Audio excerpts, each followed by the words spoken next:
Hey guys, today I am here to talk about the truth about yoga.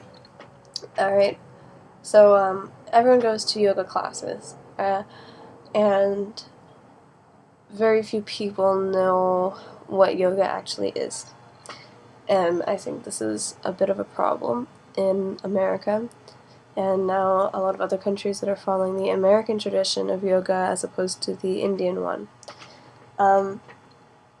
So yoga has become, in some places, and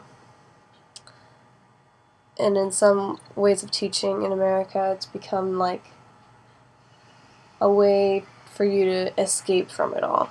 You know, you have like a stressful work life, home life, and your yoga class is a way for you to get away from all of it and just kind of release some tension in your body. At the same time, get this relaxation on a silver platter and get like a better sex life and get a better body, lose weight. It's usually a thing that you get offered at a gym, where there is this air of competition, and everyone's competing against each other to be better at yoga, to be better, at working out every day, whatever it is. Even at if you go to, it's a yoga studio, there is still like this really weird vibe that I can't stand, um, of this whole like lofty competitive thing, um, that doesn't get spoken but is totally there, and it makes you think that, the yoga that you're doing is the end all, like it's like a sport, like you're not actually getting anything out of it besides exercise and besides accomplishing selfish goals, vain goals. So what I wanted to suggest for anyone who feels drawn to the yogic path is this bad boy here, the Hatha Yoga Pradipika by Swami Mukta Bodhananda. And it is the original Sanskrit text, compiled by Maharishi Swadharma with a translation and thorough commentary in English. So it's kind of like a holy scripture of yoga, and it tells you all about how yoga started. Hatha yoga is the most basic and one of the most ancient forms of yoga, which prepares you for all the other types of yoga, which are supposed to be like the next level. But I really enjoy this because it's so basic, and it's so elemental and very powerful because of that, because you cannot understand things at, the third grade level while you're in first grade. You haven't read that material yet, first grade books.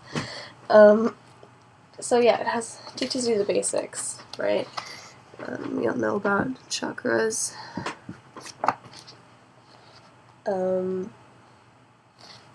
some postures, asanas called, mudras and bandhas, all kinds of things, and it really keeps the goal, your aim, focused on purification. It's purification of the body, which paves the way for successful purification of the mind. Okay, so all these yoga classes that we go to, what the heck is the point, and what have you done with your time if you are not doing sitting meditation in full lotus afterwards?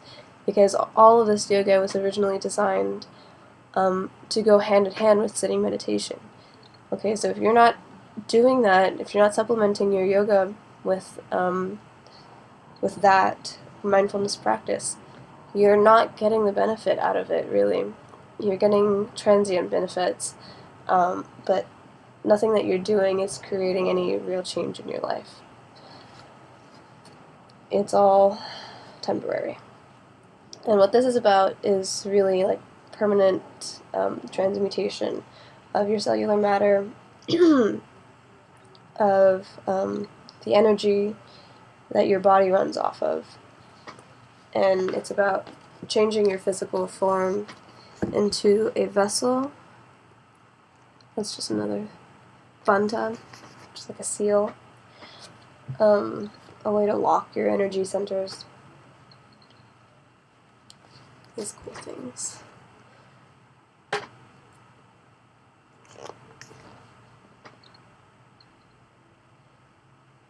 Yeah, so really the whole point is alchemy here. And really the whole point needs to incorporate the practice of sitting meditation. If you're a yogi, that's part of what you do. That is your path. And for me, like, I would say that there's nothing that really substitutes for that in my life. Sitting meditation is really its own thing. If I don't do it for a while, I can see the results in the way that my mind thinks. I can make art, I can do things like meditative tasks, repetitive things in my life, but they're really not the same. It's a similar state of mind, but it's not really the same. And yeah, so this is a really helpful thing to start doing. You have to, by no means, like, follow a strict regimen right away. You don't have to do all of the exercises in the book by any means, but it just offers you a few things that you can start with, whatever you'd feel drawn to at first. If you just go ahead and try them out for a few days in a row and see what happens, you can move on to other parts of the body or other issues that you're trying to tackle in your health and see what happens.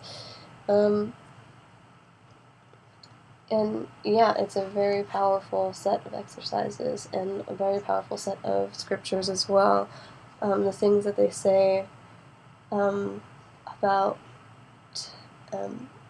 spiritual advancement, the types of transformation you go through are very affirming and very helpful, because along the path, as you get into something like this, it starts to get a little bit more obscure, and it starts to be weirder to try and find out whether you're doing the right thing or not.